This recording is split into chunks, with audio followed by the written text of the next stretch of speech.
Coup de canon, le podcast 100% Gunners proposé par Arsenal French Club.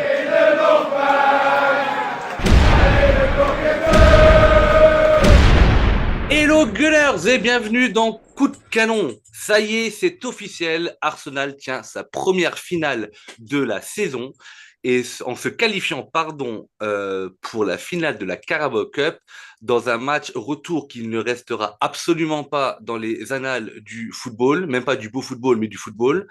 Mais est-ce qu'on va vraiment bouder notre plaisir d'être en finale, sachant que Arsenal se qualifie pour la neuvième finale de Carabao Cup, si les stats que j'ai lus étaient bonnes, et la première finale depuis la saison 2017-2018. Donc ça commence quand même à remonter. Mesdames et messieurs, soyez les bienvenus dans Coup de canon. Installez-vous tranquillement. On est parti avec mes invités du jour, du soir, que dis-je? Il est 23h08. Les invités de la nuit bientôt. Richard et Louis de Paris, Louis du Nord. Le seul et l'unique du Salut Nord. Raoul, salut à tous. Salut Richard. Bonsoir messieurs. Alors vous voyez que Richard est déjà dans un demi-sommeil. Ah bah c'est le match, moi, c'est soporifique. Alors Richard m'a quand même confié que s'il y avait eu prolongation, Ah, je l'aurais pas fait. Jamais. il est carré Non, forfait non, pour le non. podcast. Ah oui, oui, oui. Bon, messieurs, allez, venez, on rentre dans le vif du sujet. Parce que voilà, finale, il y a au bout. Et heureusement, parce que si en plus de ça, on avait dû s'infliger ce match-là et ne pas se qualifier pour la finale, ça aurait été, je vous l'accorde et je vous l'avoue, très compliqué pour moi. Et je pense qu'il y aurait eu des bips à peu près tous les 3 mots. La compo du soir. Alors, j'ai entendu plein de choses, j'ai lu plein de choses, certaines qui m'ont énervé même, en disant, ouais, la Carabao Cup, il faut faire tourner un maximum, faut mettre l'équipe B, l'équipe C, limite les U21, faut qu'on se repose. Le match le plus important, c'est le match de ce week-end en championnat, c'est Sunderland, je crois.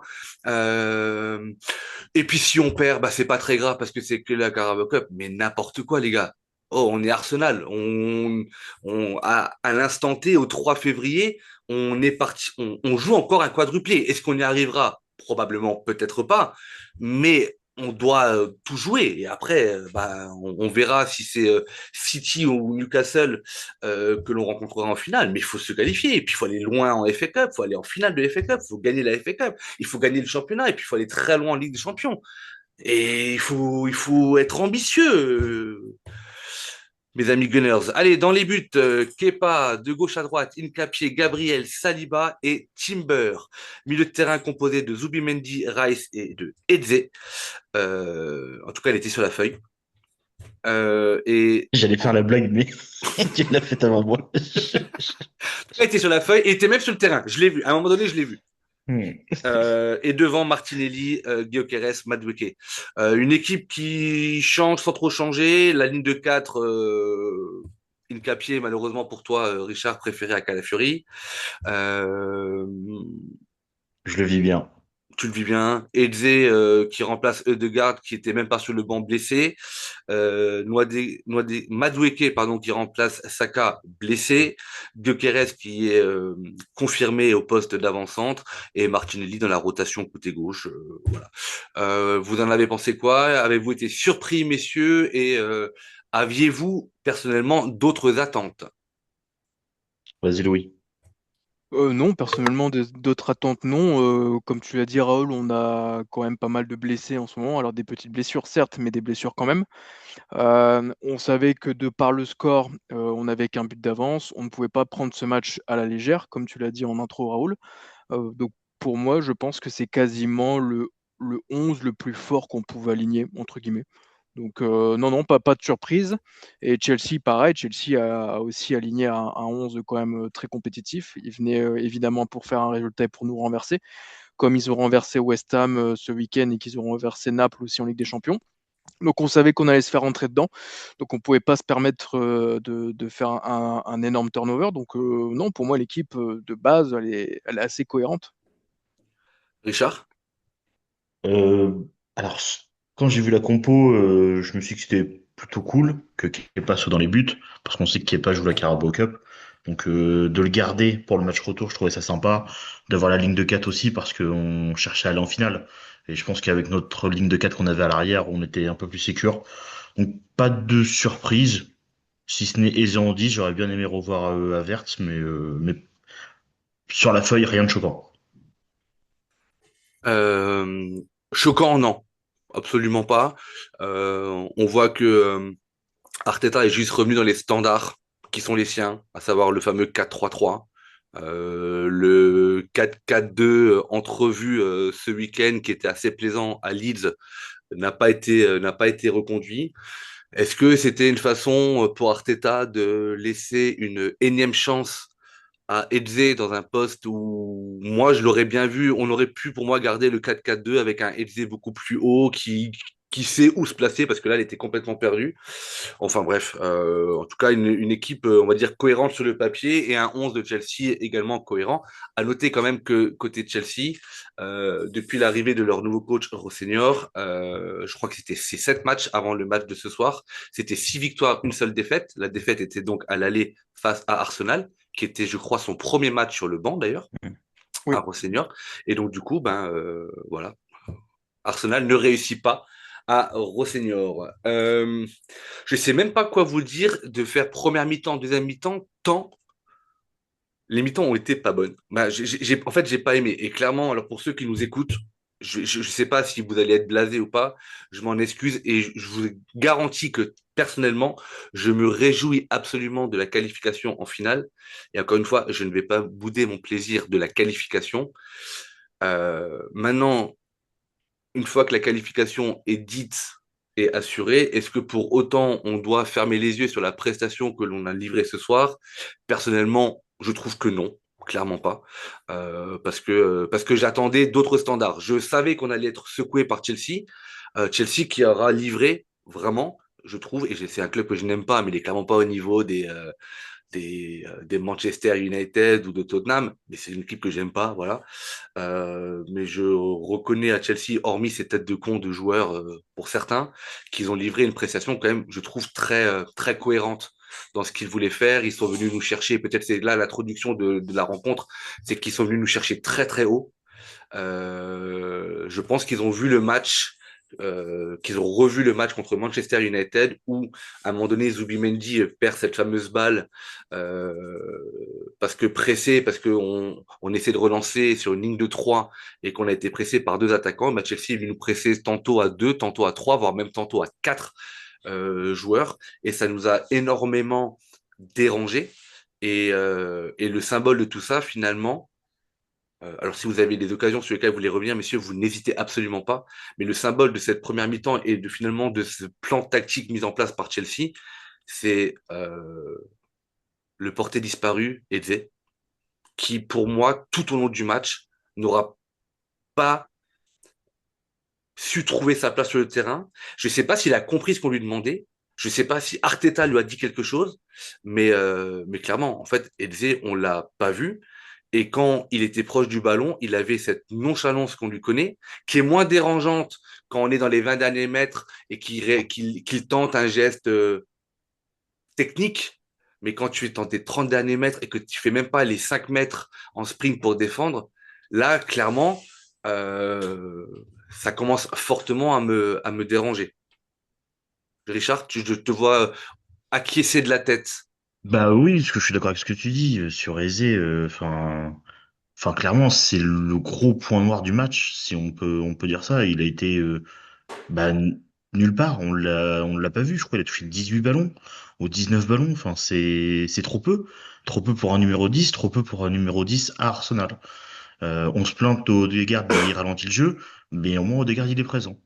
Donc pour moi, c'est le gros point noir qu'on a eu du match. Et je voudrais juste rebondir sur le pressing. Tu parlais de Chelsea. Mhm, Moi, je nous ai trouvé vachement en forme sur les passes défensives. Donc sur le jeu en triangle qu'on peut avoir avec Kepa, Zubimendi, Saliba. Je nous ai trouvé très fort parce qu'on a réussi à prendre la pression, à jouer au ballon et à réussir à relancer. Alors il y a eu beaucoup de relances devant, un peu à l'arrache ou sur des joueurs un peu libres, mais c'était déjà un peu plus construit, un peu plus serein que contre United où on a paniqué quand on se faisait presser. Donc je pense que, ce que je te disais tout à l'heure qu'on était que tous les deux, je pense que l'année dernière ou il y a 2 ans, ce match-là, on le perd. On se prend 2-0, on se prend 3-0 facilement. Mais on a réussi à rebondir sur ce qui nous faisait défaut jusqu'alors. Donc le match n'est pas glorieux, certes, mais faut quand même voir le positif de ce qu'on a vu ce soir, à Bien sûr, part oui, faire bien une sûr. bonne sieste, à part faire une bonne sieste devant. C'est vrai que non, il y a des points très positifs. On va en parler après sur tout le global du match si on fait du cas par cas. Il y a des points très positifs et des points très négatifs. Donc voilà. Après, à voir ce qu'on va dire par la suite. Après, du coup, j'ai vu Louis hocher la tête, mais dans l'autre sens. Tu Il est pas sais, toi, tu l'as content. Ouais. hoché de façon verticale et Louis vient de la hocher de façon Il horizontale, a ce pas qui de veut dire qu'il n'est positif. Il pas a pas de d'accord. positif. Louis, Non. je te laisse rebondir sur ce que Richard disait. Non, je suis plutôt d'accord avec toi, Raoul, sur le contenu de notre match, hein. Ça a été indigeste à regarder de la première à la dernière minute. En termes de contenu, ça a été très très pauvre.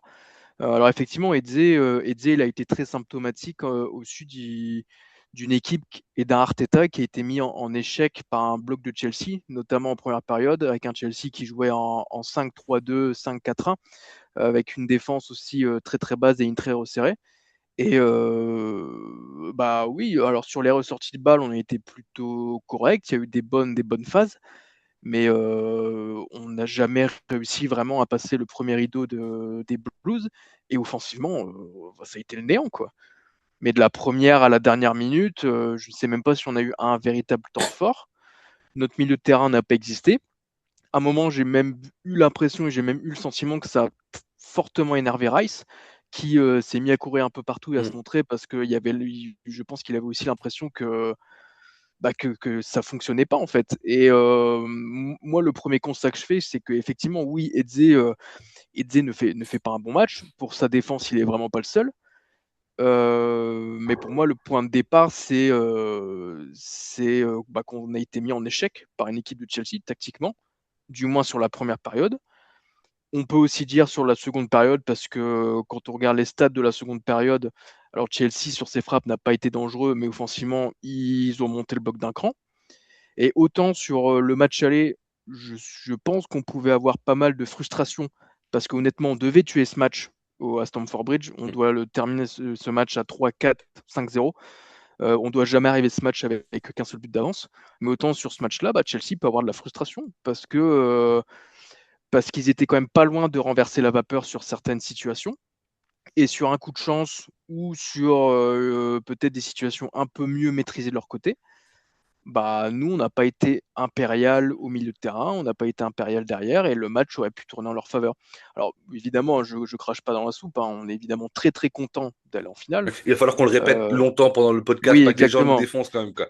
On est heureux, hein, On vraiment, hein. est très content d'aller au final, mais ouais, si on dissocie ça de la qualification, le contenu en lui-même, ça a été très compliqué ce soir, hein. Très, très, très, très compliqué. Et des points positifs, honnêtement, on verra dans le podcast tout à l'heure dans les tops, mais moi, j'en ai pas, hein. Personnellement, Ouais. je Ah, vois pas de. J'en Alors, ai pas mal. allez, j'ai peut-être un joueur qui a été au-dessus du lot, mais ouais, sinon, pour le reste, le milieu de terrain n'a pas fonctionné, l'attaque n'a pas fonctionné, il n'y avait aucune relation, aucun lien. Parfois, j'avais l'impression que c'était la copie conforme du match de United, notamment en seconde période, où il n'y avait plus un ballon, où il n'y avait plus un contrôle, il n'y avait plus rien.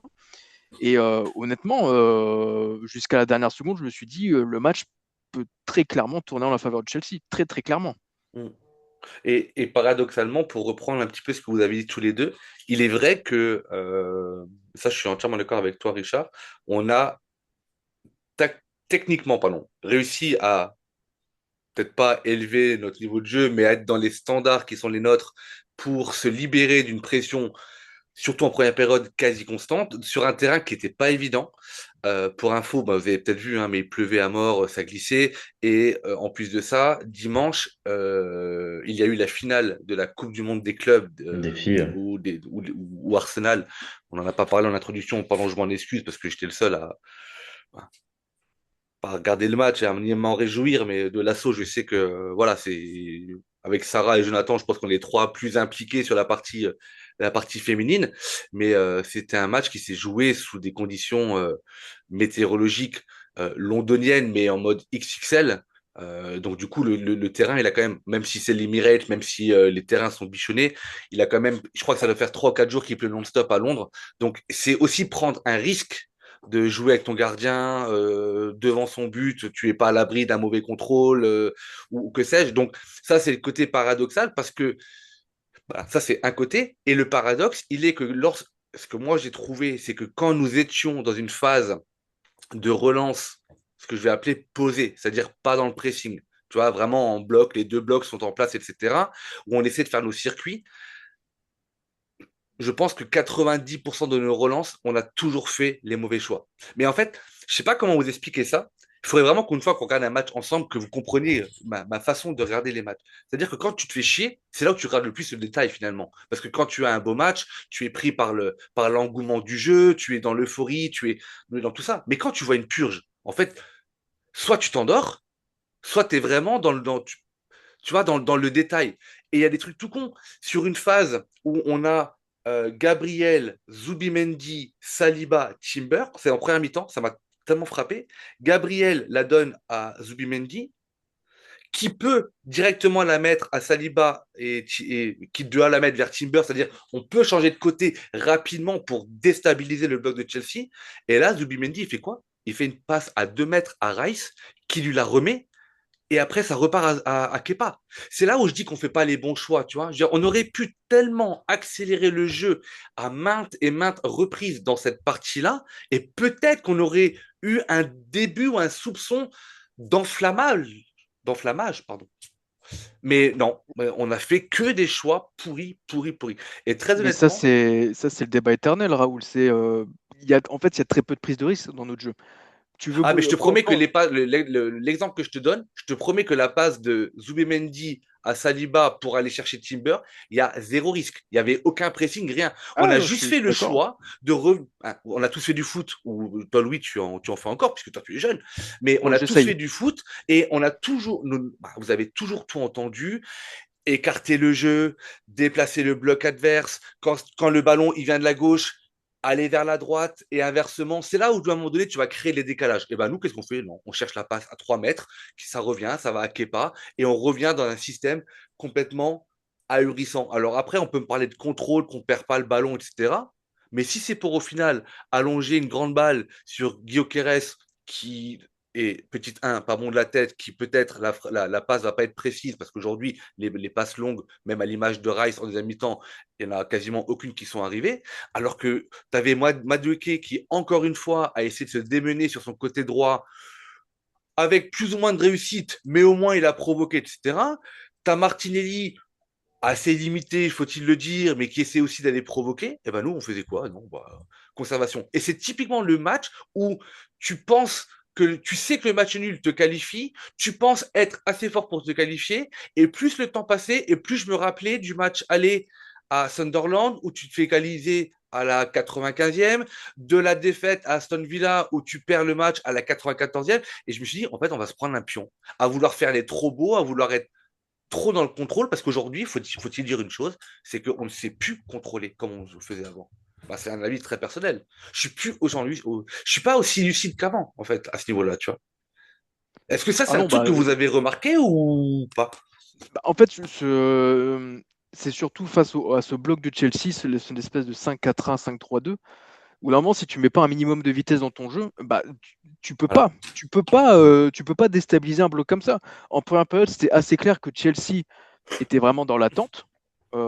Essayer peut-être de nous contrer, peut-être de nous faire tomber dans un faux rythme également. Je pense que c'était un peu le plan sur la première période. Parce que clairement, sur la première période, Chelsea, ils ne proposent pas grand-chose, entre guillemets, et ils ont quand même des lignes très très resserrées et un bloc très bas.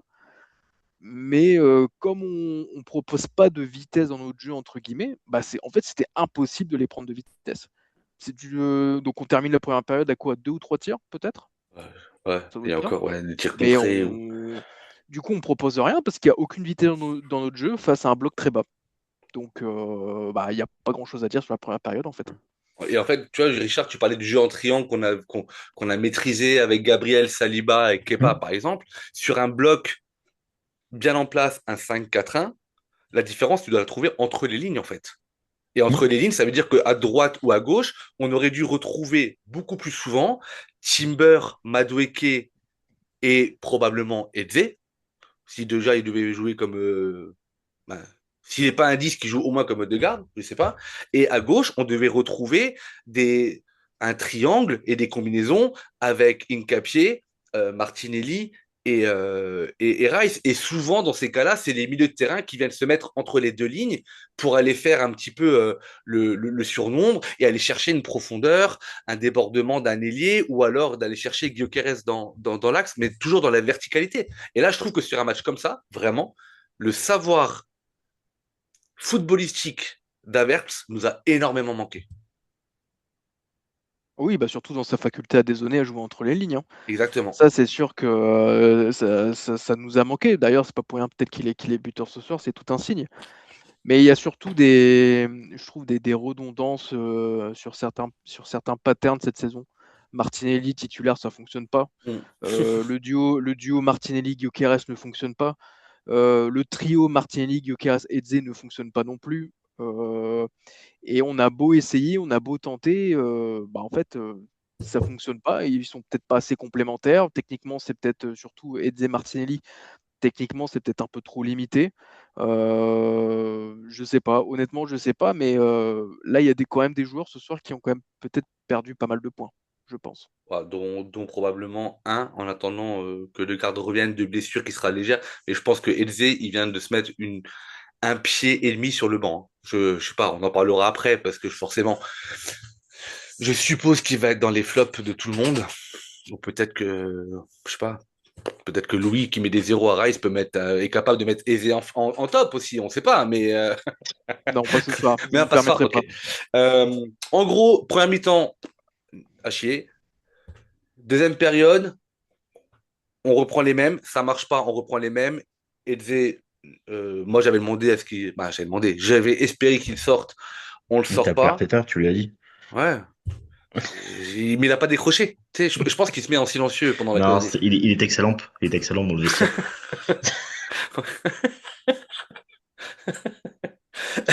Et j'aimerais qu'on s'attarde sur le double changement de la 69e. Parce qu'encore une fois, deuxième période, il n'y aura pas grand-chose à part le but d'Aversa. On va se dire Oui. les choses telles qu'elles sont. Et donc, du coup, ça va nous permettre d'être un peu plus dans l'analyse, dans les dossiers, etc.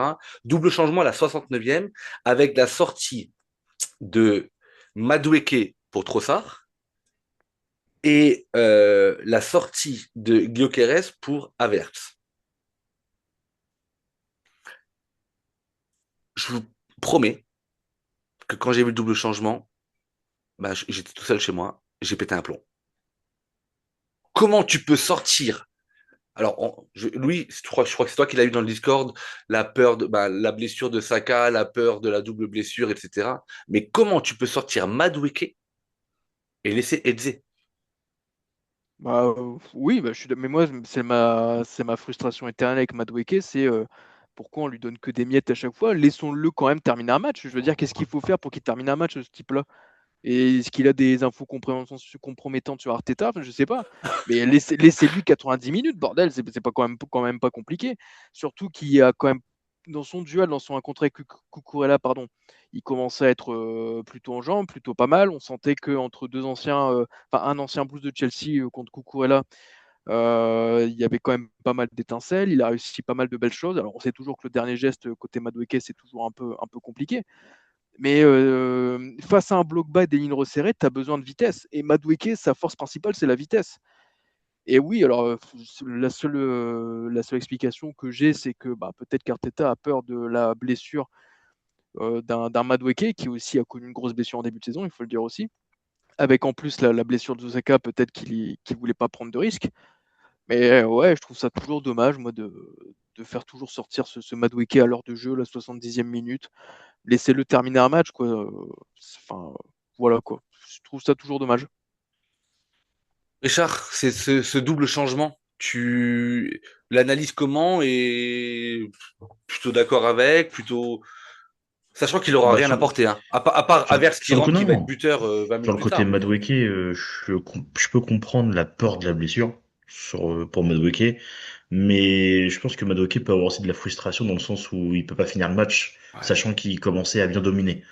Moi, le problème, il est là, surtout, c'est que Madueke, c'est le seul, enfin, l'un des seuls qui a tenté, qui allait vers de l'avant. Enfin, ses courses, elles étaient intelligentes. Il avait quand même son repli défensif. Donc, je pense que c'est plus peut-être par peur, comme dit Louis, de blessure de Madueke qui nous mettrait vraiment dans la sauce si Saka et Madueke seraient blessés. Après, pour Action Man, qui soit remplacé, honnêtement, qu'est-ce qu'il nous a apporté ce soir? Bah, Jay après, Jul. je trouve qu'il fait pas un mauvais match, hein, dans Ah l'ensemble, hein. ouais? Bah, Il a sur le touché peu de trois ballons. ballons Bah en oui, mais première mi-temps, trois ballons. est-ce que c'est de sa faute? Ah bah, explique-moi comment Martinelli peut faire des courses et, Gyökeres, il peut pas en faire. Non, moi je. Kepa, il a envoyé deux ballons sur Martinelli qui part en course. Pourquoi Gyökeres ne peut pas le faire? Alors qu'on nous a dit, vous allez voir, il est puissant, il sait courir vite. Pourquoi un Martinelli peut prendre des espaces qu'un Gyökeres ne peut pas prendre? Aujourd'hui. Honnêtement, moi, Gyökeres, je l'ai pas trouvé, comment dire, je l'ai pas trouvé top du tout Alors, dans son je jeu. dis pas non plus qu'il a fait un bon match, hein, mais je trouve que ça serait. Enfin, je pense qu'il a eu pire que lui ce soir sur le terrain. Oui, oui, oui, tout à J'ai fait, pas tout à trouvé. fait. Mais Non, c'est parce que je là, peux on pas lui parle en du vouloir. changement Gyökeres Havertz, si tu veux. Oui, mais je veux dire, sur le match de Coquelin, je peux pas lui en vouloir quand je vois le match de Eze qui est censé être ton playmaker. Je Oui, peux tout à pas, fait. en fait, je peux pas lui Ouais, en vouloir. ouais, je vois ce que tu veux dire. Là-dessus, Mais tu peux pas non plus te cacher parce que Eze était pas bon. Tu peux pas, enfin, même si tu joues, t'es attaquant numéro 14 à Arsenal, tu peux pas dire, bah, mon match a pas été bon parce que mon numéro 10 a pas été bon. C'est quand même à bah lui de trouver peut-être. aussi les espaces. Bah Peut-être que non, si, regarde contre le Kairat. Alors c'est que le Kairat, hein, entre oui, guillemets. mais faut comparer ce qui est comparable. Mais la relation Havertz Gyökeres était très bonne et Gyökeres a fait un bon match contre le Kairat. Il a eu des ballons, il a fait des courses, on lui a mis les ballons. Moi, je Première pense que action, il part en profondeur, on moi, lui je met pense qu'il va but. y avoir une compatibilité entre les deux qui va être assez incroyable. Je pense qu'on va être bluffé entre Ouais, je sais Havertz pas. parce que Ouais, Havertz, il a enfin, on verra l'intelligence non, mais de on la. verra contre une vraie équipe. Oui, Tu mais peux pas pour ça, comparer je dis je Gerrard et puis pense. Chelsea, tu vois. Moi, je suis pas si certain que vous. Après, c'est mon point de vue. Mais j'ai compris pourquoi il l'a changé. Je veux dire, il a mis... Après, je me suis dit, du coup, il met Havertz en attaque. Il le voit plus comme un numéro 10 ou un milieu. Il veut peut-être le tester, voir ce que ça peut donner en attaque, tu vois. Je me suis dit, pourquoi il l'a pas... Moi, dans ma tête, il aurait remplacé Eze par Havertz et pas Gyökeres. Et Gyökeres par Gabriel. Ouais, voilà, ouais, ouais. Bah, surtout qu'on a vu Gabriel pas mal de fois s'échauffer, enfin, mettre le chasuble et tout. Je me suis dit, peut-être qu'il va le faire rentrer, tu vois, mais au final, pas du tout. C'est parce que le Chadub était mouillé, alors il le changeait à chaque Ouais, fois. je pense qu'il les saurait. Il voulait être au sec. Donc ouais, donc voilà. Donc en gros, changement de traditionnel, on va dire, d'Arteta à la 69e, entre la 60e et la 70e, qui apporteront, les changements n'apporteront absolument pas grand-chose, vraiment. Et il faudra du coup attendre les tout derniers instants sur un contre, très bien mené d'ailleurs, hein, puisque je crois que Trossard qui la met à Rice. c'est Trossard qui la donne à Rice. Et Rice va chercher Havertz. Il y avait Havertz et Martinelli qui étaient seuls de la passe de Rice. Mais c'était sûr que Havertz y allait au but. C'était jamais il fait la passe. Mais bien sûr. Mais Parce qu'en c'était beau plus, que Martinelli continue à courir pour faire un appel. Ça, c'est, tu vois, il se dit, bah, oui, j'appelle oui. quand même quelqu'un. Mais moi, je fais Havertz tous les jours, je fais la même chose. Ah bah oui, surtout qu'il revient de Et blessure et Havertz tout. qui remporte son duel avec. C'est simple, hein, quand, moi je le dis souvent, hein, les attaquants qui essaient de faire des enroulés à la Thierry Henry, tout le monde n'est pas Thierry Henry. Devant l'attaquant, c'est crochet, ça passe systématiquement et ça fait 1-0. Havertz qui fait un gros fuck à son ancien club Chelsea. Nous, on fait un gros fuck à l'ancien club d'Havertz, Chelsea. Voilà, on est qualifié, pas vous. Et encore une fois, très bonne nouvelle. Rendez-vous en finale le 22 mars à Wembley. Demain, on connaîtra notre adversaire. Ballottage très favorable pour City qui l'a emporté 2-0 face à Newcastle. Euh, voilà, peut-être qu'il y aurait une surprise. Si on pouvait fatiguer au moins, si Newcastle pouvait au moins fatiguer un petit peu City, ça serait bien. Mais en tout cas, quel que soit l'adversaire, il Faut faudra gagner. jouer cette finale pour la gagner et surtout, il faudra la jouer différemment que ce soir parce que je sais pas, est-ce que c'est l'enjeu ou pas qui a coupé les jambes? J'en sais rien, mais c'est un petit peu compliqué. On va attaquer, messieurs, les flops et les tops, parce que finalement, c'est là où il va y avoir les dossiers. Et bien évidemment que traditionnellement, on va commencer par les flops. On rappelle la règle des flops et des tops pour ceux qui nous écouteraient pour la première fois. Un maximum de 3 joueurs dans les flops, un maximum de 3 joueurs dans les tops, et le nom du joueur et pourquoi. Il y a des joueurs, des fois, c'est c'est trivial, hein, donc voilà. Et on va commencer par le plus jeune, par Louis. Je commence par les flops du coup. Ah ouais, et t'es limité à 3 Allez. Toujours. Alors 3, limité à 3, ça va être compliqué, mais alors je vais te dire, bon, en premier, pas de surprise, on en a déjà parlé sur ce podcast, mais bien sûr Edzé. Même si pour moi, tout n'est pas entièrement de sa faute ce soir. Je pense qu'il y avait un gros problème dans l'animation et qu'on a été mis en échec dans l'animation et ça en a pâti sur le jeu d'Edze, un peu comme tout notre milieu de terrain. Donc, mais bon, le fait est qu'il n'a pas fait un bon match. Donc Edze. Deuxième flop, moi je vais dire Martinelli quand même. J'ai quand même beaucoup de mal avec Martinelli. Alors oui, il fait des courses intéressantes, etc. Mais j'ai quand même l'impression qu'il a atteint son plafond de verre et que j'ai quand même l'impression que cet été, il va falloir faire le deuil de Martinelli. Parce qu'à 25 ans, il a atteint son plafond de verre, il a quand même beaucoup de lacunes pardon, dans le jeu. Techniquement, c'est quand même très brouillon.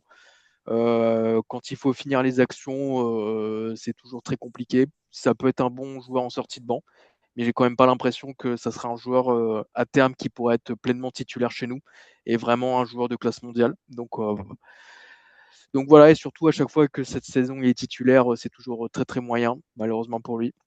Je le préfère largement en sortie de banc, mais bon bah voilà, le fait est que ce soir qu'il a été aligné titulaire et qu'il a pas, je trouve qu'il a pas brillé. Et un autre flop, je serais tenté de dire Kepa, qui moi personnellement m'a pas du tout rassuré ce soir.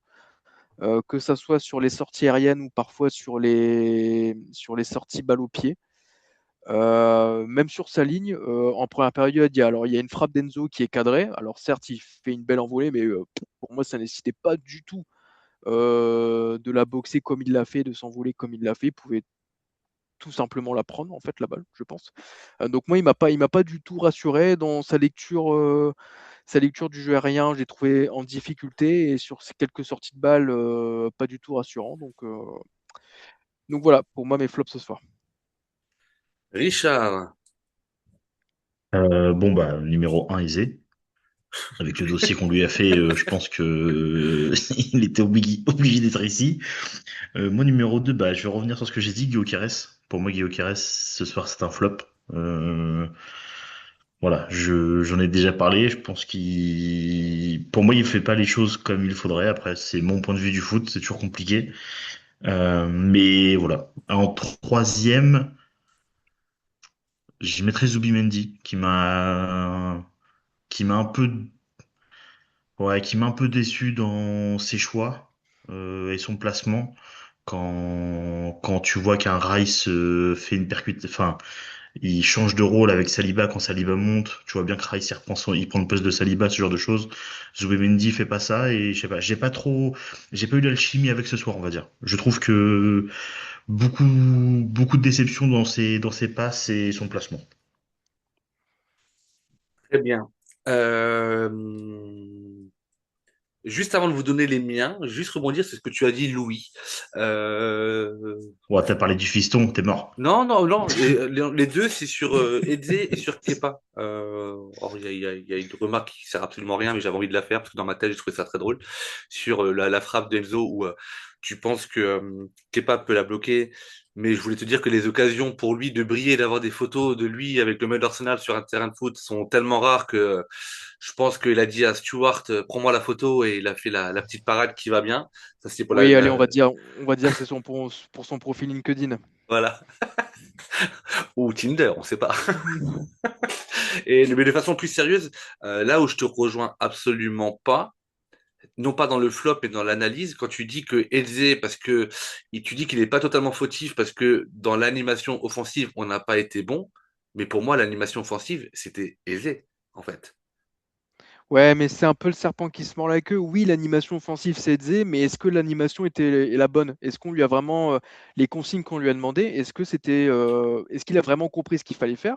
De un. Et de deux, est-ce que c'était vraiment ça qu'il fallait faire face à ce bloc de Chelsea resserré? Parce que moi, ce match-là, j'ai vraiment l'impression qu'il s'est caché. Genre, il se mettait là où il pouvait pas avoir le ballon, tu vois. Et genre, je veux pas le ballon ou je me cache. Mais voilà, c'était juste ces deux petites remarques. Mais tout notre milieu de terrain s'est planqué ce soir, hein. Même notre ligne offensive, elle s'est planquée pendant 70 minutes, hein. Il n'y a que un peu en seconde période, quand Chelsea a augmenté le rythme, qu'on a un peu, notamment en début de seconde période.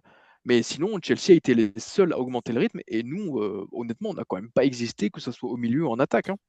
Ah Donc oui, c'est non, mais pour ça que je peux pas mettre que la faute sur Eze, parce que si l'équipe avait été bonne, mais qu'Eze avait été en dessous, comme on a pu le voir dans d'autres matchs de la saison, bah là, d'accord. Mais là, j'ai quand même l'impression hum, que tout le milieu a été un vrai naufrage et notre attaque pareil. Donc c'est pour ça que j'ai du mal à tout mettre sur ses épaules à lui. Est-ce que est-ce que c'est vraiment le souci ne vient que d'Eze, ou est-ce que le souci est tactique? je pense que c'est un peu les deux. Du coup, mes flops, Eze, on va pas y revenir. Et je vais en mettre un deuxième, parce que forcément, alors c'est pas un flop à pute, mais parce que je le dis pas pour faire réagir les gens, mais je sais que certains vont réagir, parce qu'encore une fois, on est qualifié en finale. Mais moi, mon deuxième flop, c'est Arteta. Ça peut. Parce Donc sur la que tactique. sur la tactique et le fait, encore une fois, tu peux, ben, je trouve qu'on a le droit de passer à côté de certains matchs, j'ai aucun problème.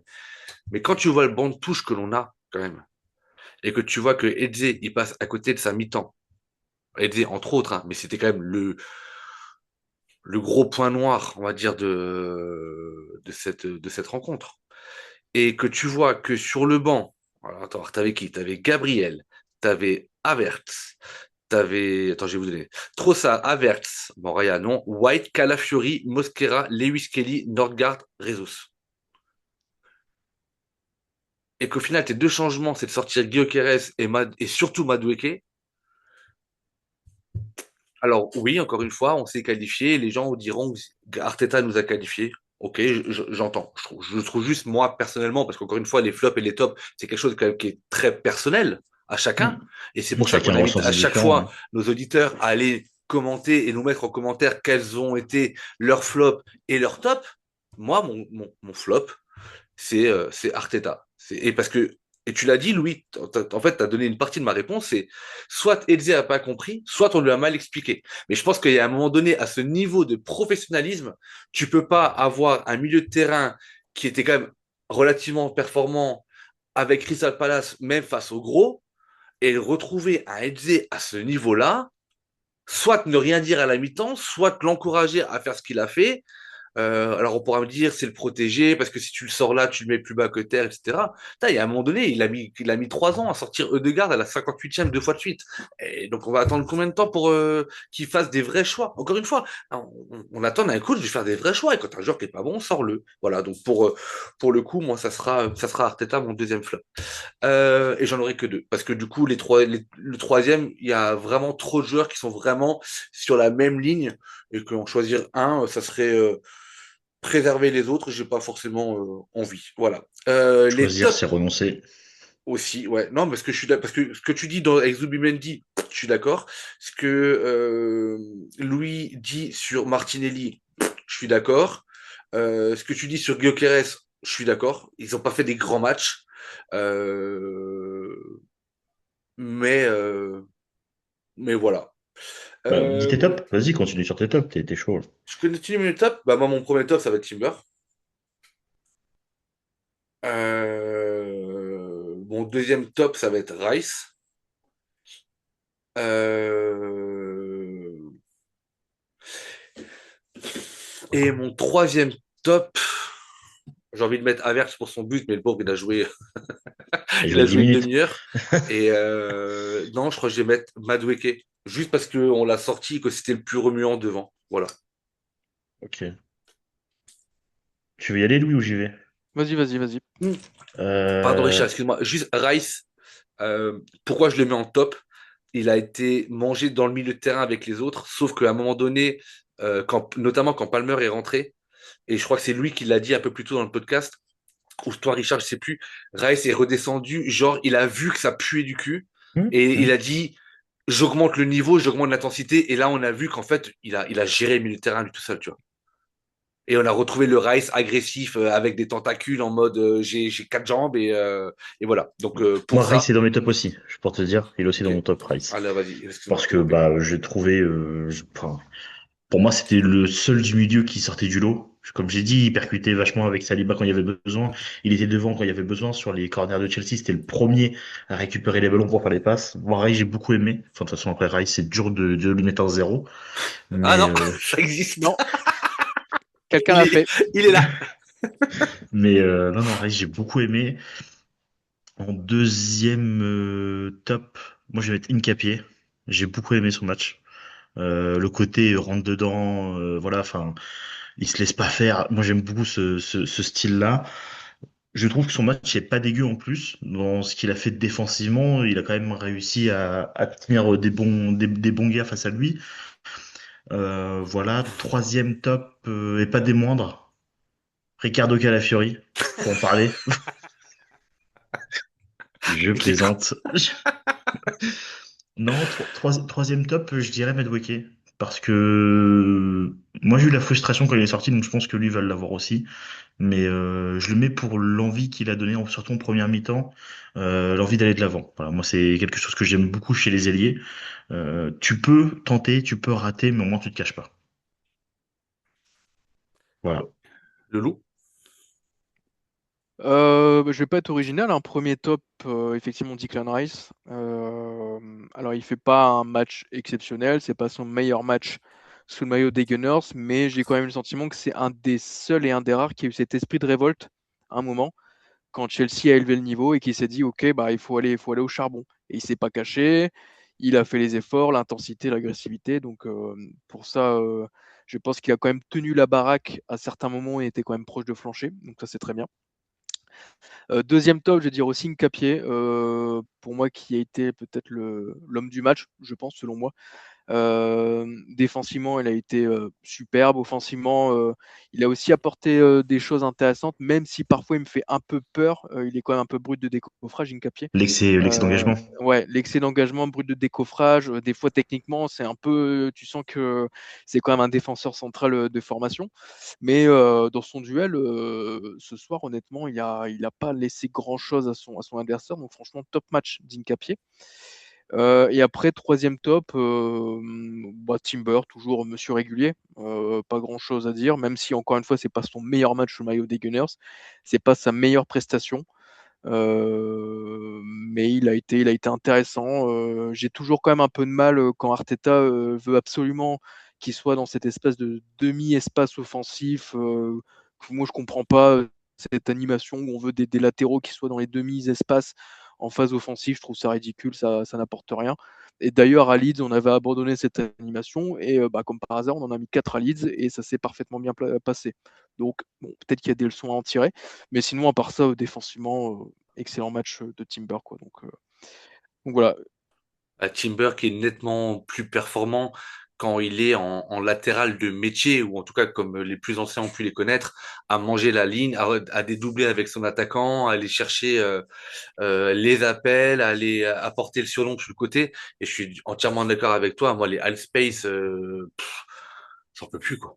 Franchement, j'en peux plus. C'est cata catastrophique. On vous le disait, on est content, ça s'entend peut-être pas, mais on est heureux de cette qualification. Évidemment. La Carabao Cup, je suis tombé sur un tweet, je crois, pendant la pause. C'est que on l'a remporté que deux fois et dans des éditions assez lointaines en plus. Et donc du coup, on avait fait deux victoires sur 8 finales et Chelsea avait 10 finales pour 5 victoires, je crois. Donc du coup, c'est une coupe qui finalement ne nous réussit pas forcément. Honnêtement, en termes de palmarès, j'imaginais qu'on était un peu plus haut que ça. Alors clairement pas au niveau de la FA Cup, bien évidemment, mais un peu plus haut que ça. Donc du coup, une belle occasion d'aller chercher une troisième Carabao Cup. Et ça sera dans un mois et demi. Euh, Parlons un petit peu de ce qui nous attend samedi, parce que c'est déjà samedi, samedi 16h, et la réception de Sunderland, qui a joué hier, qui s'est imposé 3-0, 3-0. Hmm. sans notre Ah, ex-joueur Chaka, qui est blessé et qui ne jouera donc pas non plus samedi. Sunderland qui est un petit peu en baisse de régime de façon très générale dans ce championnat-là, après un début de saison extraordinaire pour une équipe promue. Quand on connaît l'histoire récente de ce club-là, c'est assez fou. Et puis pour ceux qui la connaissent pas, encore une fois, je vous réinvite à aller voir cette série qui s'appelle Sunderland Till I Die, pardon. Magnifique documentaire sur Sunderland. Tu as toujours pas vu, Louis? Si, bien Si, sûr si. que si. Ok. Où tu vois toute la détresse des habitants de Sunderland et de ce que peut représenter aussi le foot dans des villes ouvrières touchées par le chômage et les difficultés financières. Et c'est la vraie bouée de sauvetage de cette ville-là et qui est descendue quand même très très bas avec je crois même qu'il y a eu une année, il y a eu un double rachat, ben, deux rachats dans la même année, de propriétaires qui changeaient, etc. Et là, c'est le fils de feu Robert Louis Dreyfus, qui est propriétaire de ce club-là. Enfin bref, je suis pas supporter de Sunderland, mais ça vaut merci vraiment le Stéphane coup. Bern. Hein? Merci Stéphane Bern. Non, jamais. Mais ça vaut vraiment le coup d'aller voir cette série-là. Et puis retour au championnat. Alors encore une fois, le match de Leeds, le fameux 4-0, puisqu'on n'a pas eu l'occasion de faire un apéro FC lundi, mais le match de Leeds, cette victoire de 4-0 et ce nul inespéré des Spurs, dans une première mi-temps totalement dégueulasse des Spurs avec un Manchester City moyen mais qui n'a pas su concrétiser cette occasion et un réveil en deuxième période des Spurs qui sont allés arracher le match nul de façon, je trouve, assez méritée, faut-il le dire, tant City n'aura pas réussi à élever. Et donc, du coup, on profite de ce faux pas, en tout cas de ce match nul City et de la défaite surtout d'Aston Villa qui a perdu pourtant à 11 contre 10 contre Dans Brentford. Brentford, Brentford, si je oui. me trompe pas. Si je me trompe pas. Brentford. Non, non, c'est ça. Euh, donc voilà, donc 6 points d'avance sur City, 7 points d'avance sur Villa à nouveau. Et là, pour moi, on est que début février, mais pour moi, le sprint de la première ligue est lancé. Et là, il faut enchaîner maintenant. Ah oui, Oui, on n'a pas le choix. il faut enchaîner. Et du coup, moi, j'ai envie de vous poser la question entre le match, alors, encore une fois, les enjeux ne sont pas les mêmes, mais de ce que l'on a pu voir face à Leeds on dit souvent, on a l'habitude de répéter qu'Arteta n'a pas de plan B, c'est son 4-3-3, etc. Et cetera. Et là, contre Leeds, il y a eu une sorte un peu d'innovation qui était assez plaisante à voir sur certains points, je trouve. On retrouve le 4-3-3 ce soir, moins concluant, mais avec un enjeu peut-être différent. On sait que Merino, il est out probablement jusque peut-être le dernier match, puisqu'il va se faire opérer. On sait que Saka ne sera probablement pas remis ce week-end. Eudegaard, ça fait toujours peur quand le club dit petite blessure. Hmm.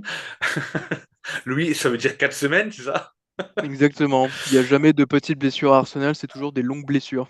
Voilà. Et donc, si on considère que Saka, Eudegaard et Merino dans un autre monde sont absents, personnellement, encore une fois, vous aimeriez voir quoi? Le 4-4-2 reconduit, on reste sur du 4-3-3, si oui, avec quel joueur? Aisé, on le refait jouer, on le retente à gauche. Vous verriez quoi? Bah, vous aimeriez voir quoi, vous, personnellement? À part une victoire d'Arsenal. Non, forcément une victoire d'Arsenal déjà. On est obligé. Après, tu prépares pas un match de demi-finale contre Chelsea et un match de Leeds où tu gagnes 4-0, c'est pas comparable.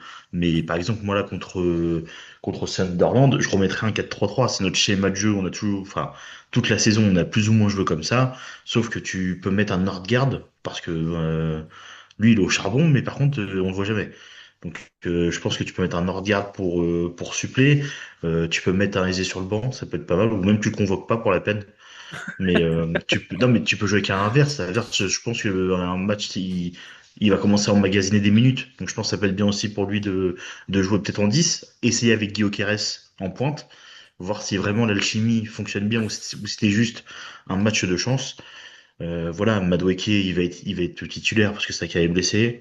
À gauche, après, à voir s'il met Martinelli ou Trossard. Peut-être qu'il va mettre Trossard parce qu'il a un peu moins joué. Je sais pas trop. Puis voilà, la défense et le gardien restera Raya et la défense habituelle. La partie Calafiori est vraiment en forme. Je pense, de mon point de vue, c'est le plus sécure et le plus attendu. Et c'est ce que tu aimerais voir, toi, du coup, Ouais, samedi. ouais.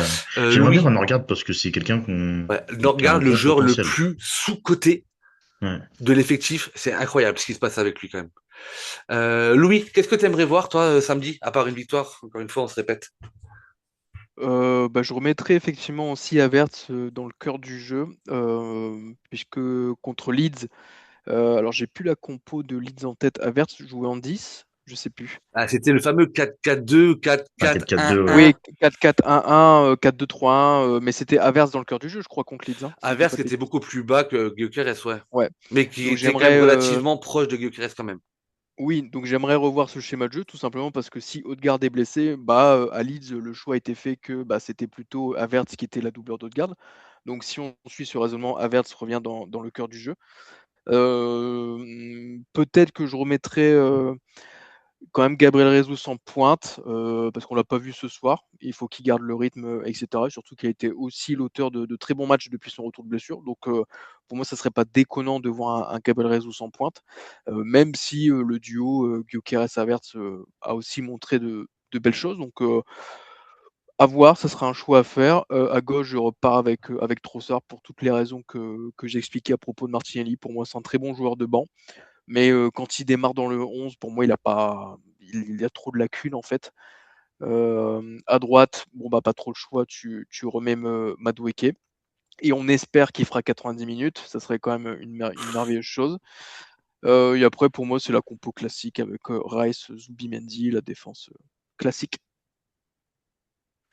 Ok, parfait. J'étais attentif à ce que tu disais. Je lisais également les notes qui viennent de sortir. Nicolas Yurev qui s'est prêté au jeu des notes ce soir. Ok. Et ben je vais me lancer. Je vais le dire parce que c'est là aussi la preuve qu'on n'est absolument pas toujours aligné et qu'on n'est pas là pour dire que tout est parfait ou que tout le monde est parfait ou qu'on a tous la même vision de jeu. Je lis le commentaire. Je vous donne deux notes. Arteta, il lui a mis 7. Je trouve ça très très bien payé. Une composition de départ ambitieuse. Ok. Ok. Nico, il faut qu'on s'écrive où est l'ambition.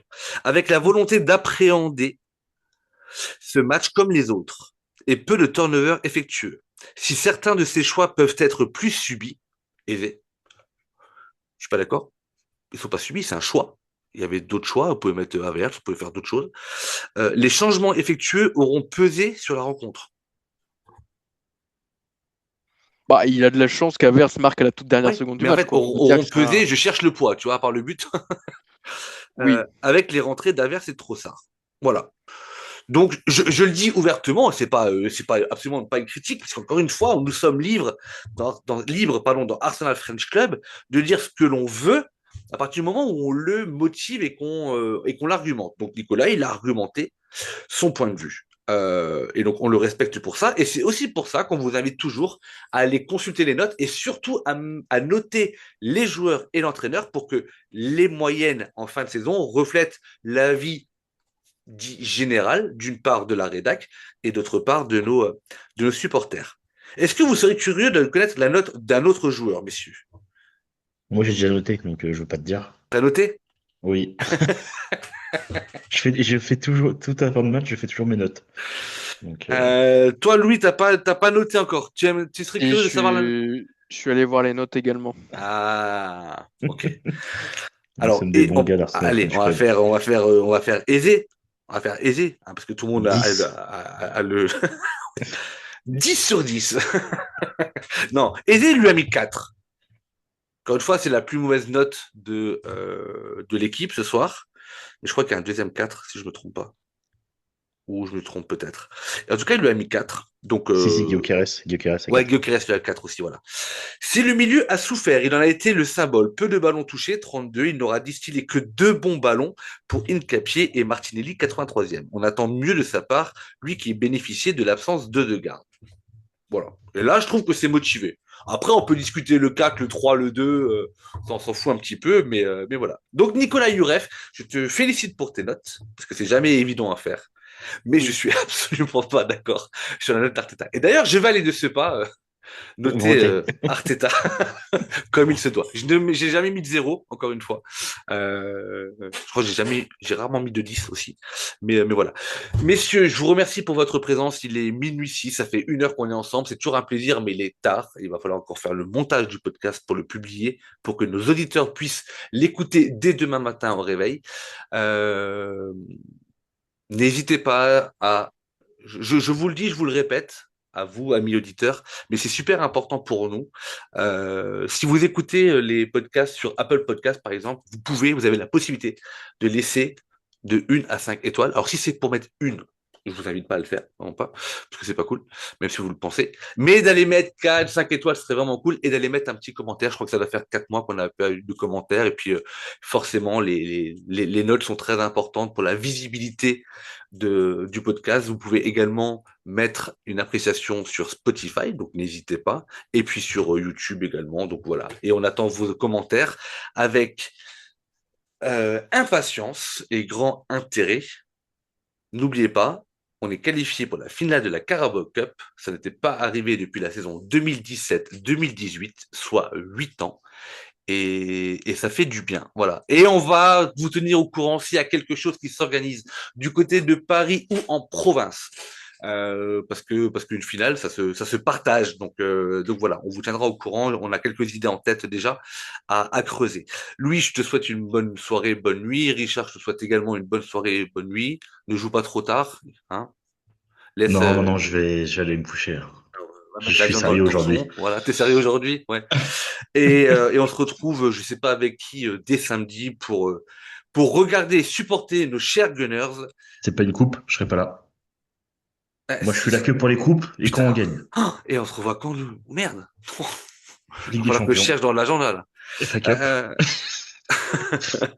On embrasse tout le monde. On vous dit à très bientôt. Et bien évidemment, Common Gunners. Ciao, ciao. Just would like to finish by one simple word. I will miss you. Thank you all for being such an important part of my life, and hope to see you soon. Well done. Bye bye.